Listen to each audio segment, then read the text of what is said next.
It all started in 7th grade, when I played that first game of football at Revere. I was hooked. I loved the sensation of hitting someone as hard as possible without getting in any trouble. Except for 7th and 8th grade, I was the one getting hit. When it came to high school, I got tired of getting pushed around, and I wanted to be the one taking out everyone. So I started heavy training. I was out on a mission to get bigger and stronger. At the end of the wrestling season, the first thing I did was go straight to the weight room and train.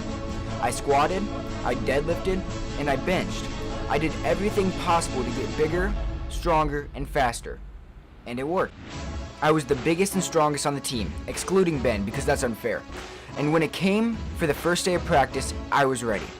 I went out there with the mindset that I am the best one out on that field. We practiced every day until that first game, and when I went out there, I played like complete trash. I couldn't block, or I couldn't get that one tackle. We won the game, but it was without my help.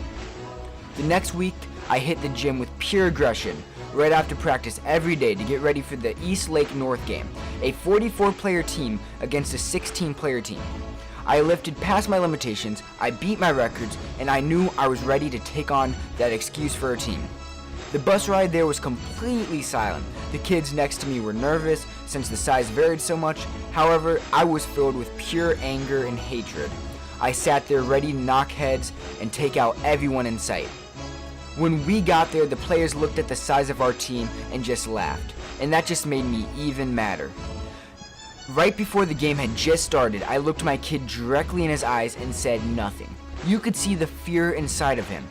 I ran right through him and got tackle after tackle after tackle.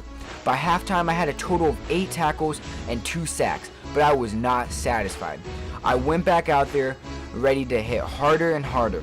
I ended the game with 7 more tackles and another sack, making it come out to 15 tackles and 3 sacks.